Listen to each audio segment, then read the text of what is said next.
नमस्कार प्यारे साथियों, सक्षम इंस्टीट्यूट जयपुर के इस ऑनलाइन प्लेटफॉर्म पर स्वागत है आप सभी का। आज एक बहुत ही बेहतरीन और नई सीरीज का आगाज सक्षम इंस्टीट्यूट जयपुर आप सभी की परीक्षाओं को, आगामी परीक्षाओं को ध्यान में रखते हुए स्टार्ट करने जा रहा है।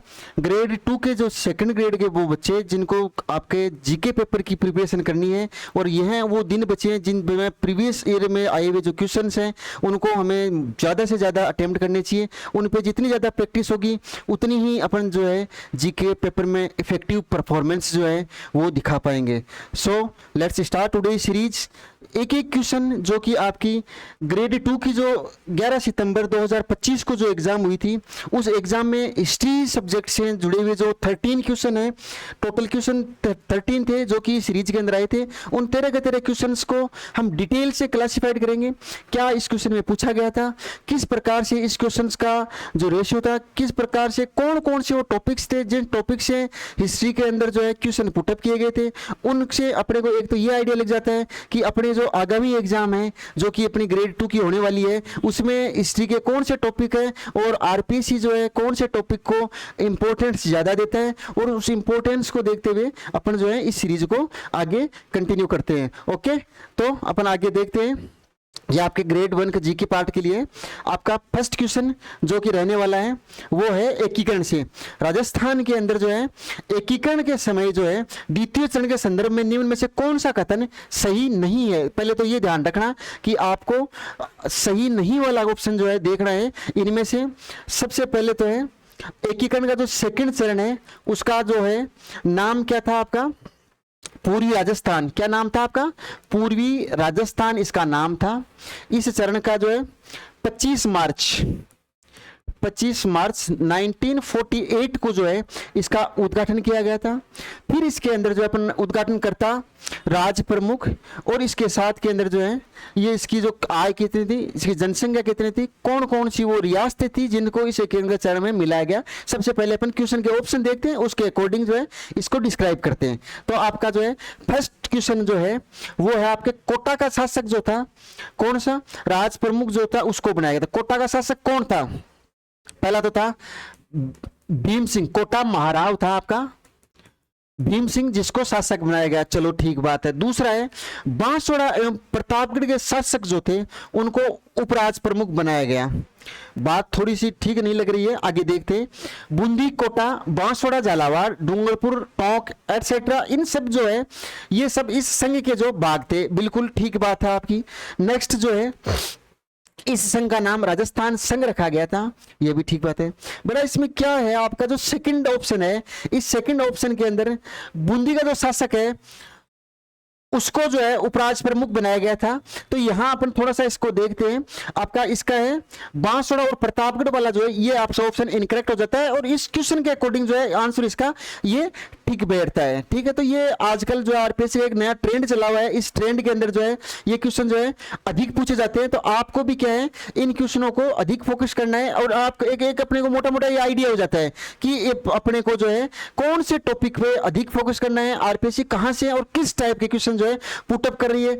अभी मैनी काइंड ऑफ कोचिंग जो है इनके नोट्स अगर अपन देखेंगे, एनालिसिस करेंगे तो अपने को ये मिलेगा कि अभी आपको जो है ऊपर वाले राज प्रमुख पढ़ा जाए, उद्घाटन और राज प्रमुख, और जो है ये देख प्रधानमंत्री जो है ये देखने को, लेकिन उपराज प्रमुख से आरपीएससी जो है 2025 का जो पेपर है उसमें क्वेश्चन पूछा जा चुका है। तो इसके अंदर जो आपका थोड़ी इसकी डिस्क्रिप्शन जो है व्याख्या देखते हैं आपकी क्या है।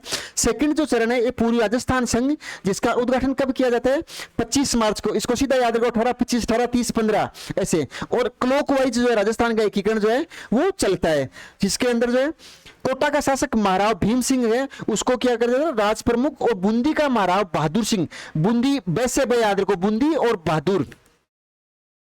बहादुर सिंह, बूंदी का बहादुर सिंह, और उसको उपराज प्रमुख, वरिष्ठ उपराज प्रमुख, और डूंगरपुर का महारावल था आपका लक्ष्मण सिंह, इसको जो है आपका कनिष्ठ राज प्रमुख, वरिष्ठ और कनिष्ठ राज प्रमुख जो है इनको बनाया गया था दोनों को। तो आपका ध्यान रखना है बांसवाड़ा और प्रतापगढ़ से जो है वो नहीं था। बांसवाड़ा का एक शासक था जिसका कोटेशन जो है बहुत, चंद्रवीर सिंह जो था, जिसने आपका डेथ वारंट पे हस्ताक्षर करने के लिए जा रहा हूं मैं, ये कोटेशन जो है चंद्रवीर सिंह का था, बांसवाड़ा का था चंद्रवीर सिंह, जिसने ये कहा था कि मैं अपने जो डेथ वारंट के ऊपर जो है हस्ताक्षर करने के लिए जा रहा हूं, ये बात इसने कही थी। ठीक है बेटा, फिर आगे आता है। इसके बाद में इसके गोकुलाल असावा राजस्थान संघ का जो प्रधानमंत्री बना था, जिसकी एक ट्रिक चलती है अपनी SGMH, शोभाराम गोकुलाल असावा, माणिक्यलाल और हीरालाल शास्त्री, ये प्रधानमंत्री। ठीक है, और उद्घाटन करता जो है इसकी है गौडगिल चाचा और पटेल, नरहरि विष्णु गौडगिल। फिर सेकंड वाले चरण का नरहरि विष्णु गौडगिल। फिर थर्ड वाला जो है उसका जो है जवाहरलाल नेहरू, और फिर जो है सरदार वल्लभ भाई पटेल। फिर जो सारे के सारे चरण है उसका सरदार वल्लभ भाई पटेल ही जो है उदाहरणकर्ता आपका रहता है। ठीक है बेटा, इस प्रकार से ये इस संघ में मंत्रिमंडल के गठन का कार्य स्थगित कर दिया गया था, और इसका उद्घाटन भी जो है NV गौडगिल का, और इसको ये ध्यान रखना आपका कोटा दुर्ग के अंदर जो इसका उद्घाटन होता है। और मत्स्य संघ जो था उसका उद्घाटन जो है लोहागढ़ दुर्ग भरतपुर के अंदर जो होता है, ये भी आपको ध्यान रखना है। प्रथम चरण जो था जिसका नाम था आपका मत्स्य संघ, और जिसका उद्घाटन जो है वो पहला तो उसका नाम जो है वो KM कन्हैयालाल माणिक्यलाल मुंशी ने दिया था, और उसका नाम जो है मत्स्य। और फिर दूसरी चीज जो है वो आपको क्या देखनी है कि उसका जो उद्घाटन है वो लोहागढ़ दुर्ग जो है भरतपुर के अंदर उसके अंदर हुआ था। ठीक बात है। नेक्स्ट जो है अपन आगे बढ़ते हैं। इसके अंदर जो है आपका क्या है, निम्नलिखित में से कौन सा रामस्नेह संप्रदाय के संस्थापक थे, वह कौन से संत थे, ये संत और संप्रदाय।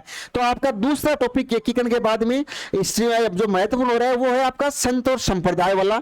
इसके अंदर जो है रामस्नेह संप्रदाय जो है वो किसने चलाया था, तो रामस्नेह संप्रदाय जो है उसने चलाया था आपका रामचरण जी जो है उसने चलाया था। माऊ जी जो है वो आपका जो है इसका संबंध नहीं था, नवलाराम जी इसका लिंक नहीं है आपके, और संत चरणदासी संप्रदाय चलाया था चरणदास ने, है ना। और ये आपके संत माऊ जी जो है उनका संबंध इससे था नहीं, आपके बिलों से संबंधित थे। तो इस प्रकार से इसका आंसर हो जाता है रामस्नेह संप्रदाय की स्थापना रामचरण जी ने की थी। और इसका जन्म रामचरण जी, देखो इनका जन्म जो है वो जन्म कहां होता है आपका, टोंक जिले के जो है सोडा गांव के अंदर, सोडा गांव के अंदर इनका जो है जन्म होता है आपका।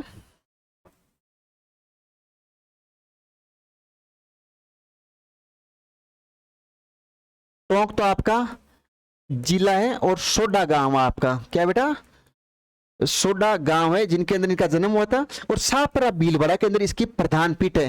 फिर दूसरा याद रखना है क्या, इनके प्रधान जो पीठ है वो पीठ कहां पर आपकी, शाहपुरा के अंदर, शाहपुरा भीलवाड़ा के अंदर आपकी रामस्नेही संप्रदाय जो है, रामस्नेह संप्रदाय की प्रधान पीठ जो है शाहपुरा भीलवाड़ा के अंदर है। और ये पीठ जो है किसकी स्थापना इन्होंने किसी रामचरण जी ने की स्थापना की थी। और रामचरण जी का जन्म जो है वो टोंक जिले के अंदर जो है वो आपके सोडा गांव के अंदर इनका जन्म होता है। ये इतनी बात आपको रखनी है। हो सकता है आपको रामस्नेह संप्रदाय या रामचरण जी के बारे में जो आपको 4 कोटेशन देखिए इसका क्वेश्चन बन सकता है। ठीक है बेटा, नेक्स्ट पर आगे बढ़ते हैं। नेक्स्ट क्वेश्चन है आपका, राजस्थान के प्रमुख मेले और उनके स्थान से संबंधित युग्म जो है उनमें से कौन सा ऐसा है जो सुमेलित नहीं है राजस्थान के। नेक्स्ट जो आता है आपका मेले, और मेलों के अंदर जो है एक आपका आता है उनके स्थान आपके, देखो शीतला माता, शीतला माता का मेला जो है चाकसू के अंदर, सील की डोंगरी, सील की डोंगरी चाकसू जयपुर के अंदर बढ़ता है। तो ठीक बात है आपका। जीण माता का जो मेला है, जीण माता का मेला रेवासा पहाड़ी, रेवासा पहाड़ी जिला सीकर, जिला सीकर के अंदर बढ़ता है। और इसी के पास के अंदर जो है हर्ष पर्वत के ऊपर जो है भैरव मंदिर बना हुआ है आपका, जो हर्ष भैरव के नाम से जाना जाता है। और ये इसका भाई था आपके, भाई था। और जीण माता का जो गीत है वो लोकगीतों के अंदर सबसे लंबा लोकगीत जीण माता का है। समझ गए बात को। नेक्स्ट है तो ये भी इसके मतलब ठीक बात होती है। बेणेश्वर का मेला, बेणेश्वर का मेला जो है डूंगरपुर के अंदर बढ़ता है। बिल्कुल ठीक बात है आपकी। बेणेश्वर जो है नवाटापुरा के अंदर ये है आपका। और पाबू जी का मेला परबतसर के अंदर बढ़ता है। तो ये आप सब ऑप्शन जो है इसके अंदर गलत हो रहे हैं। तो फिर परबतसर के अंदर किसका बढ़ता है ये भी बात कर ले। और फिर जो है आपके इनका जो है ये आपका पाबू जी का कहाँ है, इससे भी देखो ऑप्शन जो गलत ऑप्शन है उसको भी अपन डिस्क्रिप्शन में डिस्क्राइब करते हुए चलेंगे।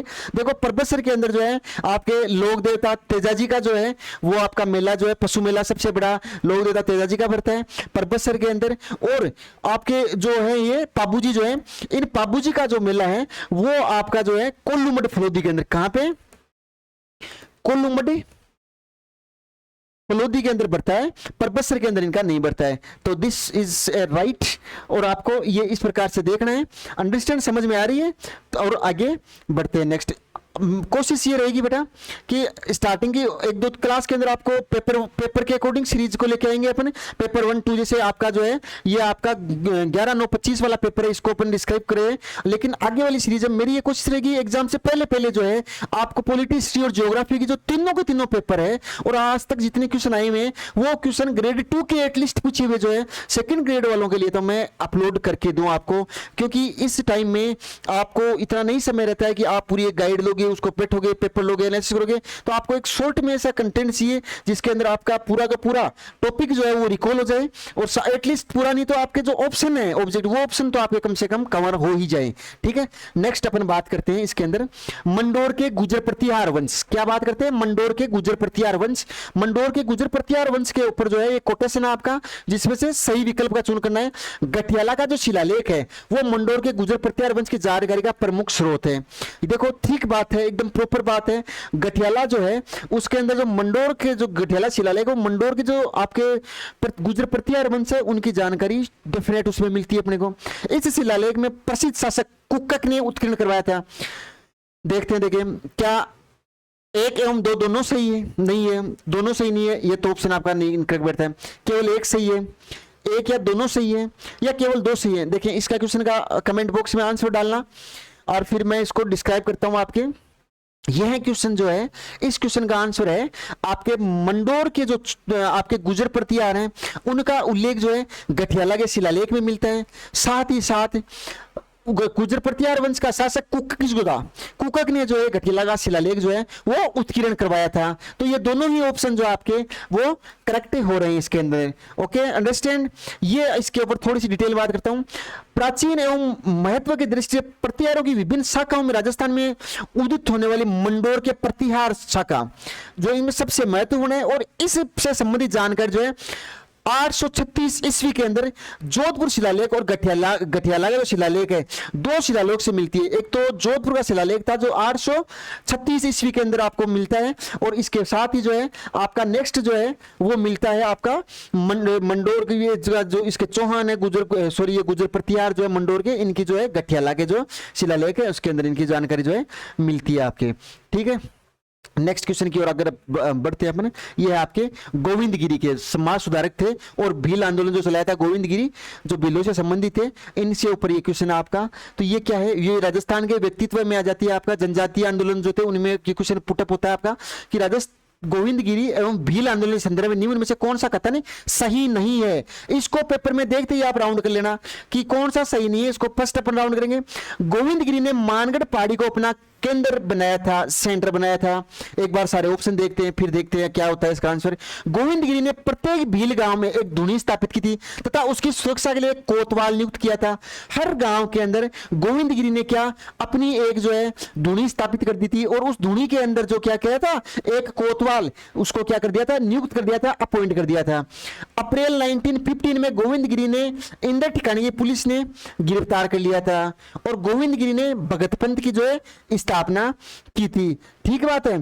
तो अब देखो इसके अंदर गोविंदगिरी ने मानगढ़ पहाड़ी इसका केंद्र बिंदु था, बिल्कुल राइट बात है आपकी। गोविंदगिरी ने प्रत्येक गांव के अंदर जो है अपनी धुनी स्थापित की थी, और उस धुनी के अंदर बेटा क्या था, उस धुनी के अंदर एक कोतवाल की नियुक्ति की गई थी। यह बात आपको ध्यान रखनी है। नेक्स्ट आपका गोविंदगिरी ने भगत पंथ चलाया था, आपका बिल्कुल सही बात है। गलत कौन सा हो रहा है? ये आपका ऑप्शन जो है वो गलत हो रहा है। इसका आंसर ये हो रहा है, क्या है, अप्रैल इंदर ठिकाने से पुलिस ने गिरफ्तार कर लिया था, ये उस तरह। गोविंदगिरी ने संत सभा 1883 के अंदर जो एक तो स्थापित की थी, और एक तो इन्होंने भगत पंथ की स्थापना की थी। मानगढ़ पहाड़ी बांसवाड़ा के अंदर उनका केंद्र था, और उनको 17 नवंबर 1913 को 1913 को 17 नवंबर को मानगढ़ नरसंहार जो होता है, मानगढ़ धाम के ऊपर जो बड़ी संख्या के अंदर भील एकत्रित थे, उन भीलों के ऊपर जो है गोलियां चलाई गई थी, और उस गोलियां नरसंहार हुआ था, और गोविंदगिरी को 1913 के अंदर गिरफ्तार किया था, न कि अप्रैल 1915 के अंदर गिरफ्तार किया था, जिसको राजस्थान का जलियांवाला बाग मिसक्रेज या जलियांवाला बाग हत्याकांड के नाम से जाना जाता था या जाना जाता है अब भी। और ये जो है आपकी अप्रैल 1915 में घटना नहीं थी, ये कब की थी आपकी, ये थी आपकी 17 नवंबर 1913 को जो है मानगढ़ धाम के अंदर जो है बड़ी संख्या के अंदर भील एकत्रित हुए। उन भीलों के ऊपर जो है बेटा क्या हुआ था, गोलियां चलाई गई थी, और उस गोलियों के जो है वजह से क्या था, यहाँ जो है इनको फिर गिरफ्तार कर लिया गया था। अंडरस्टैंड, समझ में आ रहा है अच्छे से? बहुत ज्यादा टाइम नहीं लेते हुए अपन क्विकली जो है देखेंगे। आज का जो रेस्पॉन्स बताया था आप कमेंट कर दीजिए, और उसके अकॉर्डिंग जो है अपन नेक्स्ट सीरीज जो है उसको मॉडिफाई कर लेंगे कि थोड़ा सा क्विक चलना है, स्लो चलना है, थोड़ा एक्सप्लेन करना है, डिटेल और डालनी है, क्या करना है, वो चीजें सारी है। मेरी ये कोशिश रही है कि हर क्वेश्चन के अंदर आपको हर वो चीज मिले और डिस्क्रिप्टिव टाइप के क्वेश्चन हो, और एटलीस्ट पूरा का पूरा जो कंटेंट है वो आपको ऐसा मिले कि जो आपको प्रीवियस ईयर की जो आपका पेपर है वहां से एजिट हो, कि आपका माइंड जो है वो इस प्रकार से इस कंटेंट के अंदर, इस क्लास के अंदर ऐसे करे कि अपन वो एग्जाम के अंदर बैठे हुए क्वेश्चन अटेम्प्ट करें। सक्षम इंस्टीट्यूट जयपुर जो है वो आपके लिए सदैव प्रयासरत है। आप अपनी मेहनत में कमी नहीं रखनी है, यहां से हमारे को दोबारा कोई कमी नहीं रखी जाएगी। नेक्स्ट क्वेश्चन आपका, राजस्थान में 1857 के विद्रोह में निम्नलिखित केंद्रों को कालक्रम के अनुसार व्यवस्थित करना है। कालक्रम आपके नीमच, नसीराबाद, एरनपुरा, देवली, जो 1857 की जो क्रांति हुई थी उस क्रांति के अंदर कौन कौन से वो स्थान थे, उनको अकॉर्डिंग टू डेट अपने को देखना है। तो अपन इस विकल्प को देखते हैं। देखें आपके पास ऑप्शन है एरनपुरा, नीमच, नसीराबाद और आहुआ। क्या है, तो क्या कौन सा पहले हुआ था आपका? देखो सबसे पहला हुआ था फर्स्ट के ऊपर नसीराबाद हुआ था आपका, समझ गए? नसीराबाद को देखो डेट अपन देखते हैं इसकी 28 मई 1857 1857 को ये हुआ था आपका। फिर 2 नंबर जो है आपका वो हुआ था नीमच का। नीमच का कब हुआ था आपका? नीमच का हुआ था 3 जून को हुआ था। फिर नीमच के बाद के अंदर जो है एरनपुरा का आता है आपका। एरनपुरा का क्या आता है? 21 अगस्त को, 21 अगस्त को होता है। और फिर आहुआ वाला लास्ट में बच गया। तो अब देखो देखिए कौन सा है, फर्स्ट से बे ए और द, ये 3 नंबर वाला जो है आपका इसमें फिट बैठ रहा है। ठीक है, थोड़ी सी इसकी व्याख्या जो है अपन डिटेल से थोड़ी सी आपको और देते हैं इसके अंदर, जो इसी स्लाइड के अंदर में यहां मिल जाएगी आपको। क्या है देखो 1857 क्रांति की इंपॉर्टेंट डेट्स जो कि आपको एक स्लाइड के अंदर मिल जाएगी, मैंने यहाँ मेंशन कर दी है। नसीर सबसे पहले नसीराबाद की जो है वो होती है, नसीराबाद की जो है इसके अंदर जो है 28 मई 1857 को क्रांति होती है। और इसके बाद में जो है दूसरी नीमच 3 जून को। नीमच की क्रांति कब होती है? 3 जून को होती है। नीमच के बाद में एरनपुरा आता है आपका। एरनपुरा के बाद में क्या है, नीमच, एरनपुरा और आहुआ, इस प्रकार से ये आपका इसके अंदर देखने को मिलेगा। ठीक है,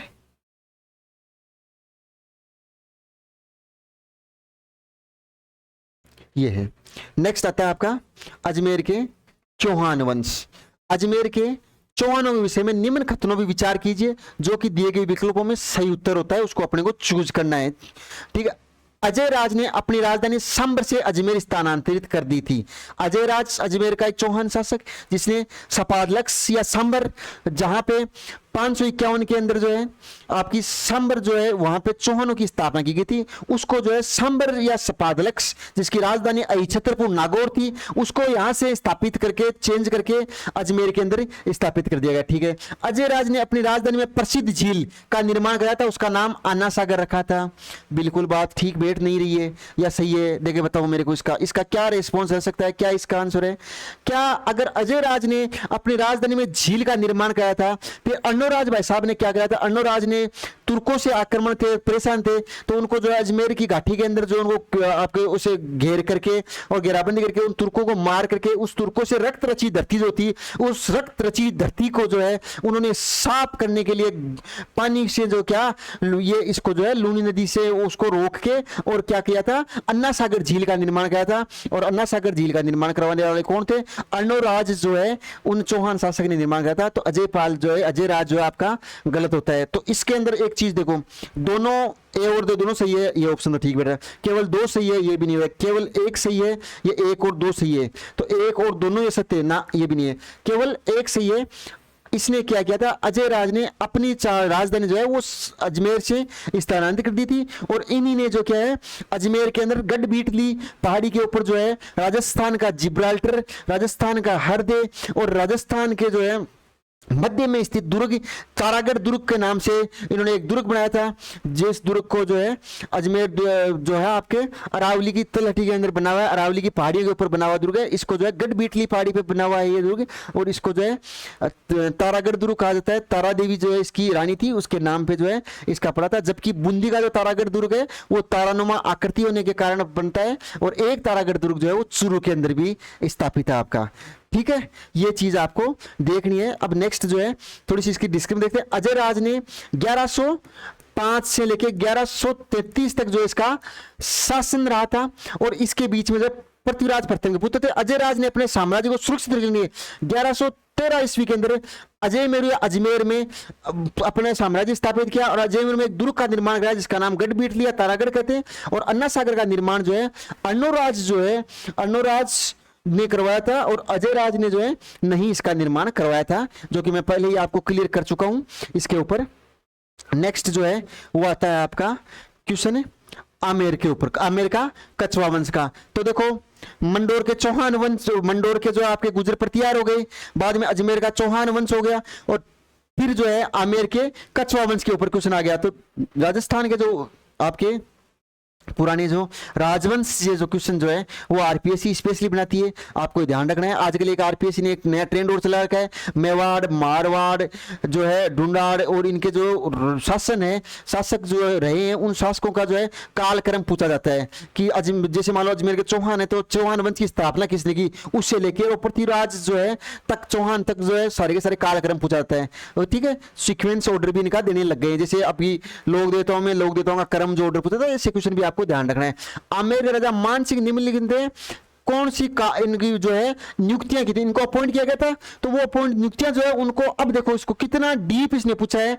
आज से पहले इसको ये पूछा गया था कि बंगाल बिहार और काबुल का सूबेदार इनको बनाया गया था, और इसका अब इसका क्या था, इनको ऑर्डर में पूछ लिया, सबसे पहले किसका बनाया गया था, फिर किसका बनाया था, और फिर किसका बनाया था। तो ये आपका ध्यान रखना चाहिए। सबसे पहले जो है उत्तर पश्चिमी सीमांत प्रदेश का प्रशासक ये बने थे 1 नंबर में, फिर जो है इनको बनाया गया था काबुल का, ठीक है 2 नंबर पे, फिर 3 नंबर पे जो है इनको बनाया गया था बिहार का, और 4 नंबर पे बनाया गया। तो डी सी बी और ए वाला देखो, देखें डी सी बी और ए, ये आपका, इसको ये भी ध्यान रखना है, ये पूछा जाता है।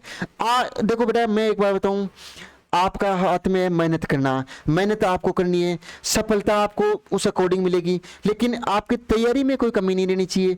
आपको ये मलाल नहीं होना चाहिए कि हमने उस टॉपिक को, जैसे आपने पूरा का पूरा कछवा वंश पढ़ लिया, पूरा मान सिंह पढ़ लिया, आपने जो है मिर्जा जय सिंह पढ़ लिया, ईश्वर सिंह पढ़ लिया, माधो सिंह पढ़ लिया, प्रताप सिंह पढ़ लिया, सब कुछ पढ़ लिया, लेकिन आपने मान सिंह का ये नहीं पढ़ा। अब ये एक क्वेश्चन आ गया, आप डबल नेगेटिव में चले, तो एक तो आपने क्वेश्चन अटेम्प्ट नहीं किया तो आपके नुकसान हो गया, एक यदि आपने ये करते तो आपके प्लस होता नंबर 1, तो दोनों तरफ से एक तो नंबर प्लस नहीं मिला आपको, और एक आपका जो है नहीं किया तो आपका पेपर की मार्किंग जो है जो आपकी कम हो गई। तो इस तरीके से जो है तैयारी, टॉपिक चाहिए आप ना पेपर को सिलेबस को 70% पढ़ लो, लेकिन 70% को ऐसा पढ़ लो कि उससे एक भी क्वेश्चन जो है आपको बाहर नहीं जाएगा भी, समझ गए। आजकल आरपीएससी की जो मेरिट तो आपने देखी है, आरपीएससी की मेरिट जा कहाँ रही है, 50-55% से ऊपर आरपीएससी की मेरिट ही नहीं जा रही है, समझ गए बात को। तो टॉपिक को इस प्रकार से पढ़ना है कि आपका तो आपसे बेहतर कोई टॉपिक नहीं पढ़े। इस आपको ये लगना चाहिए कि मैंने इस टॉपिक को जो एनालिसिस किया है, मैंने ये टॉपिक जो पढ़ा है, इससे बेस्ट टॉपिक जो है मेरे से बेस्ट कोई स्टूडेंट दूसरा पढ़ नहीं सकता, ये आपके माइंड में होना चाहिए।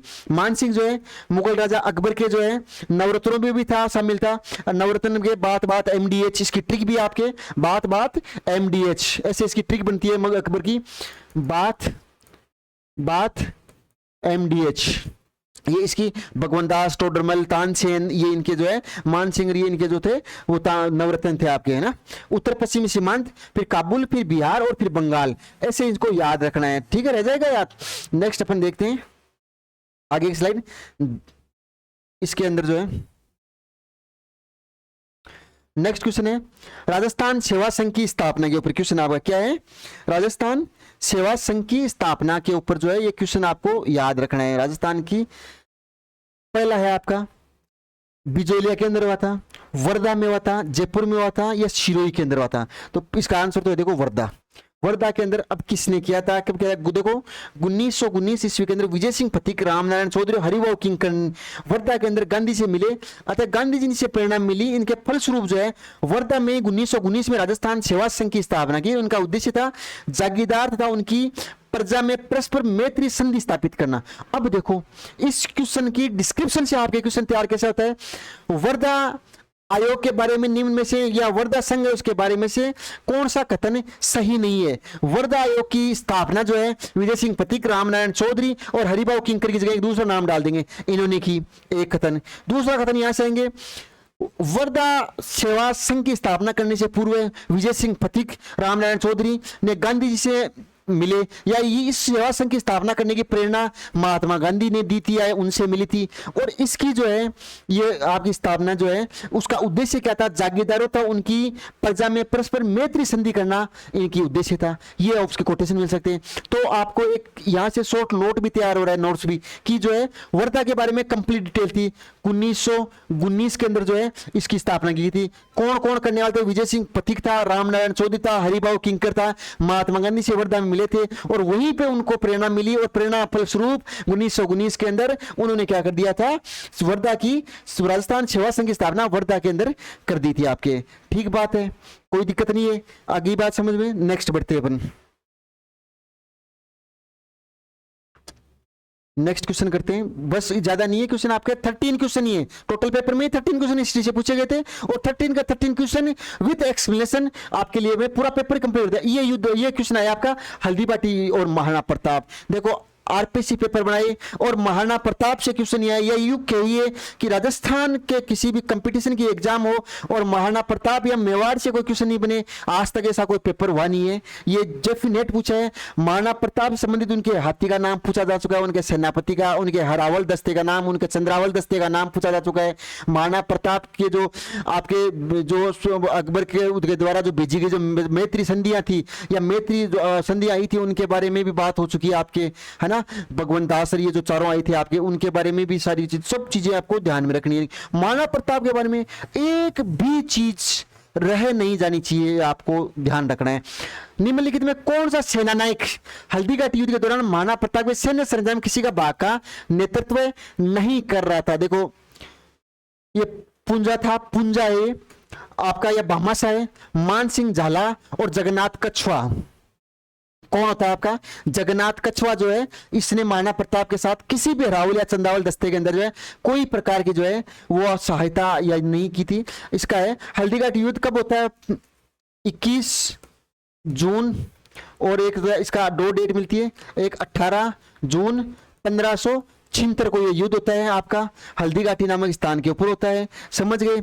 और ये आपका उधर से जो है मान सिंह, अकबर की तरफ से मान सिंह होता है, इधर से महाराणा प्रताप होता है और इनके युद्ध होता है। महाराणा प्रताप और मुगल सेनापति मान सिंह के बीच युद्ध होता है। महाराणा प्रताप की सेना में हकीम का सूरी, अग्रिल या आपके चंद्रावल दस्ता, राम सिंह तोमर, अनुचर दल, भील राणा पुंजा, भील सेनापति था जो ये पूरा का पूरा भील सेना को नेतृत्व करने वाला जो था वो पुंजा था। और जगन्नाथ कछुआ मुगल सेना का हिस्सा था, प्रताप की सेना का नहीं था। आपको इस क्वेश्चन में एक और है, कछुआ वंश जो था जयपुर का वो मुगल सेना के लिए क्या था, काम था। इसका अगर कछुआ लगा तो आप यहां से अगर बिल्कुल भी आपको इससे कोई आइडिया नहीं है तब भी आप इस क्वेश्चन को जो है इजीली कर सकते हो। कछुआ वंश जो था वो मुगल सल्तनत के लिए अधीनता स्वीकार किए हुए था और उनके लिए काम कर रहा था। ठीक है, नेक्स्ट क्वेश्चन जो है आपका देखते हैं, मेवाड़ प्रजामंडल। अब नेक्स्ट क्वेश्चन आता है आपका एकीकरण से आ गया, प्रजामंडल से क्वेश्चन जो आपका आ रहा है। प्रजामंडल का क्वेश्चन क्या है, मेवाड़ प्रजामंडल के संस्थापक अध्यक्ष पूछा क्या है, संस्थापक अध्यक्ष। देखो क्वेश्चन को ऐसे एक इसकी ट्रिक है ना, वो मामे मेवाड़ का माणिक्यलाल वर्मा ना, भूल कर भी गलती मत कर देना, क्वेश्चन को ध्यान से पढ़ लेना पहले तो। इस क्वेश्चन का आंसर जो है प्रेम नारायण माथुर नहीं है, माणिक्यलाल वर्मा भी नहीं है इसके, और भूरेलाल भैया भी नहीं है, और बलवंत सिंह मेहता इसका क्या है।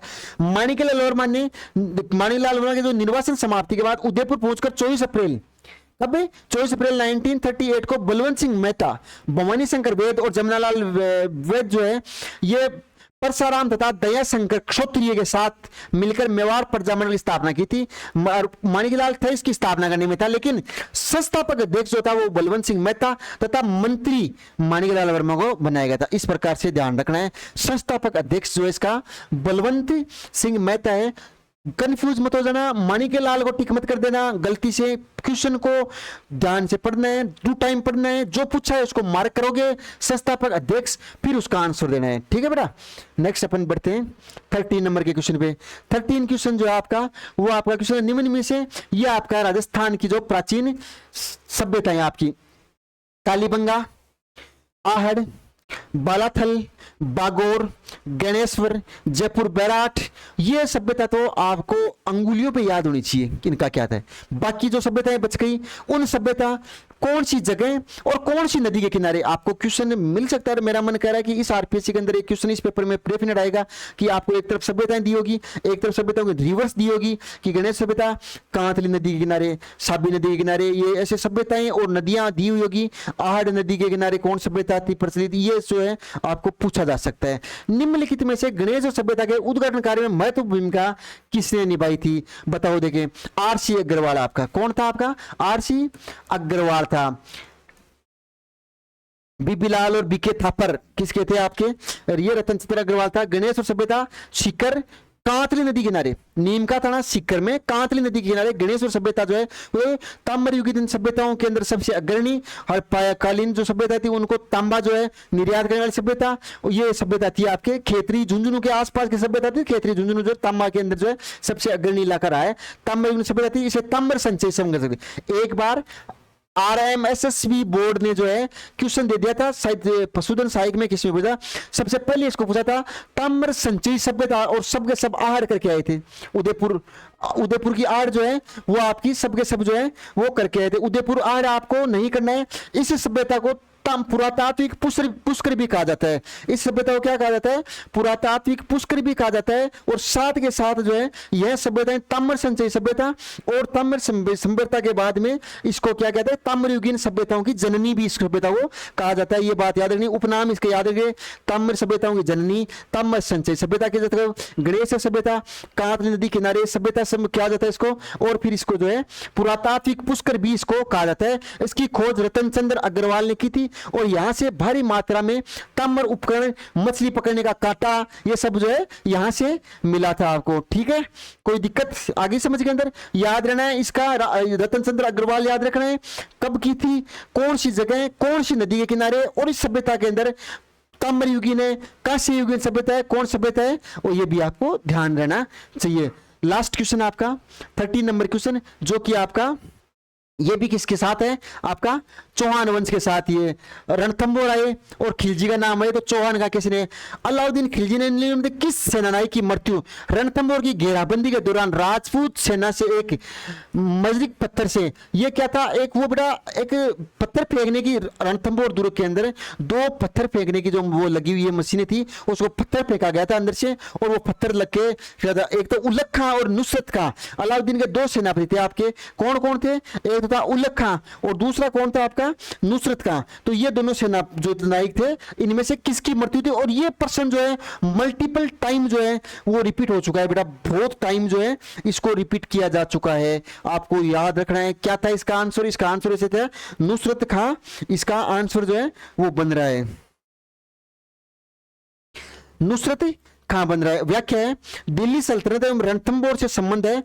बलनी के अनुसार, क्या बलनी जो इतिहासकार था उसके अनुसार जो है क्या देखा जाता है, हमीर देव चौहान एवं अलाउद्दीन खिलजी के मध्य क्या हुआ था, संघर्ष हुआ था। अलाउद्दीन खिलजी और हमीर के मध्य संघर्ष था। हमीर हट जो कि एक प्रसिद्ध था कि है ना, सिंह संबल सतपुर स्वचन कदली फलत एकत बार तिरिया तेल हमीर हट चढ़े न दूजी बार। अलाउद्दीन खिलजी को जो है चैलेंज करने वाला हमीर देव चौहान शासक था, जिसने अपना एक कोटेशन जारी किया था कि हट करना है तो हमीर की तरह होना चाहिए, जिसके अपने कोटेशन बहुत जरूरी पूछा भी जा सकता है आरपीएससी के अंदर। तो आपको ध्यान रखना चाहिए कि सिंह संबल सतपुरुष वचन कदली फलत एकत बार तिरिया तेल हमीर हट चढ़े न दूजी बार। यह आपके रणथंभौर दुर्ग, और रणथंभौर दुर्ग के अंदर जो है हमीर देव चौहान के द्वारा जो है अलाउद्दीन खिलजी को जो चैलेंज स्वरूप दी जो कोटेशन है, वो कोटेशन है, याद आपको रखना है। इसके अंदर जो है हमीर ने राज कर देना बंद कर दिया था और मंगोल विद्रोहियों को आश्रय दे दिया था। इस चक्कर में जो है इनके मध्य मतभेद हो गया था। और 1299 ईस्वी में उलग खां और नुसरत खां और अलफ खां, याद रखना, उलग खां, नुसरत खां और अलफ खां तीन सेना थे जिनके नेतृत्व में सेना भेजी। और नुसरत खां की मृत्यु जो है मजलिक, एक जो था पत्थर फेंकने की वो यंत्र था, जिसकी लगने से क्या है इनकी मृत्यु हो जाती है और हमले के कारण जो है इसकी मृत्यु होती है, याद रहना चाहिए। 1301 ईस्वी अलाउद्दीन खिलजी, हमीर देव चौहान, रायरा भाव रात भी गया, वो जो है इसके ही नेतृत्व, इसके ही बारे में कहा जाता है, रणथंभौर दुर्ग के बारे में, ठीक है। और फिर जो है राजस्थान का पहला जौहर पूछा जाए तो वो कौन सा होगा, रणथंभौर दुर्ग के अंदर होगा, पद्मला तालाब में होगा, लेकिन रानी रंगदेवी के नेतृत्व में होगा। लेकिन राजस्थान का पहला अग्निजौहर पूछा जाए तो 1303 कौन सा, रावल रतन सिंह चित्तौड़गढ़ दुर्ग, और चित्तौड़गढ़ दुर्ग रावल रतन सिंह के द्वारा। और फिर कौन सा, रावल रतन सिंह के द्वारा रानी पद्मिनी ने किया था, अग्निजौहर किया था। तो अग्निजौहर पूछा जाए तो रानी पद्मिनी, रावल रतन सिंह, चित्तौड़गढ़ दुर्ग 1303 ईस्वी, ये याद रखना चाहिए। और राजस्थान का पहला दुर्ग पूछा जाए या राजस्थान का जल दुर्ग पूछा जाए तो राजस्थान का पहला दुर्ग माय डियर स्टूडेंट, सॉरी आपका जो जौहर है वो कौन सा होगा, राजस्थान का पहला जौहर जो है वो जल जौहर या पहला जो है वो रणथंभौर दुर्ग 1301 ईस्वी के अंदर। और आपका हमीर देव चौहान के नेतृत्व में, रानी रंगदेवी के नेतृत्व में किया जाता है। केसरिया हमीर देव चौहान, रानी रंगदेवी ने जो है वो करती है, जौहर करती है, और वो जल जौहर था आपका, पद्मला तालाब है, रणथंभौर दुर्ग के अंदर बना हुआ है। इस प्रकार से ये आपको ध्यान रखनी है, पूछा जाता है, ठीक है। अभी नेक्स्ट बहुत इंपॉर्टेंट, जो कि पूरे जो इस इतनी देर अपने डिस्कस किया था उसका पूरा सारांश क्या है, इन टॉपिक से देखो, राजस्थान के एकीकरण से क्वेश्चन पुट अप हुआ आपका, द्वितीय चरण से धार्मिक संप्रदाय से, रामश्रेय संप्रदाय से क्वेश्चन आया आपका, रामश्रेय संप्रदाय के बाद में मेले व त्योहार से शीतला माता का, पाबूजी, और ये जो है बेणेश्वर, बाणेश्वर नहीं है, बेणेश्वर धाम, बेणेश्वर धाम डूंगरपुर के अंदर नवाटापुरा, प्राचीन शिलालेख गुजर प्रतिहार से और गठियाला शिलालेख, मंडोर, गुजर प्रतिहार मंडोर के और गठियाला शिलालेख, और जोधपुर का शिलालेख 634 ईस्वी, वो भी याद रखना है। फिर लास्ट जनजातीय आंदोलन के अंदर गोविंदगिरी और भील आंदोलन, गोविंदगिरी और भील आंदोलन के बारे में ये आपको याद रखना है। नेक्स्ट 18 क्रांति, इनका सीक्वेंस ऑर्डर पूछ लिया है, ये मान के चलो कि पूरी की पूरी 18 क्रांति आपको इस क्वेश्चन के अंदर पूछी गई है। फिर अजमेर के चौहान, अजय राज और अनुराज के बारे में, अजय राज ने अपनी राजधानी अजमेर में स्थापित कर दी थी, तथा इसके साथ ही अनुराज ने क्या किया था, वराह मंदिर का निर्माण तथा तुर्कों से रक्त रची धरती को जो है साफ करके वहां पे जो है अन्ना सागर झील जो है उसका निर्माण अनुराज चौहान ने करवाया था अजमेर के अंदर। नेक्स्ट आता है मुगल राजपूत संबंध, मुगल राजपूत संबंध में राजा मान सिंह और इसकी नियुक्तियां, और मान सिंह देखो महाराणा प्रताप की वजह से इंपॉर्टेंट होता है, मान सिंह 2 टाइम आपके रिपीट हो चुका है महाराणा प्रताप वाले क्वेश्चन में भी। एक था आपका स्वतंत्रता आंदोलन के अंदर 1857 सॉरी 1919 में स्वतंत्रता सेवा संघ, और फिर था हल्दीघाटी युद्ध आपका, महाराणा प्रताप की सेना, हल्दीघाटी युद्ध और महाराणा प्रताप की सेना के बारे में, महाराणा प्रताप की सेना, महाराणा प्रताप के हाथी, महाराणा प्रताप का घोड़ा, हल्दीघाटी युद्ध, इसको खमनोर, गोगुंदा, दिवेर, मैराथन, ये चीजें, रावल चंद्रावल दस्ते की सेना, ये चीज आपको इसमें याद होनी चाहिए। महाराणा प्रताप के अंदर प्रजामंडल आंदोलन आपको याद होना चाहिए, प्रजामंडल मेवाड़ के अंदर आपको देखना है। प्राचीन सभ्यताएं, गणेश्वर है आपकी, बालाथल है, बागोर है, आहड़ है आपकी, है ना, बेरार जयपुर वाली है, भीम बिजक मोती महादेव डूंगरी है आपकी, है ना, सम्राट अशोक, बबरू शिलालेख, ये चीजें जो है इसके अंदर मिलती है। मौर्य कालीन जो है यहाँ पे जो है अंश देखने को मिलती है आपकी, समझ गए, यहाँ पे जो मुद्राएं मिली थी, सब चीजें आपको याद होनी चाहिए। रणथंभौर और खिलजी वंश और हमीरदेव चौहान और अलाउद्दीन खिलजी वाला।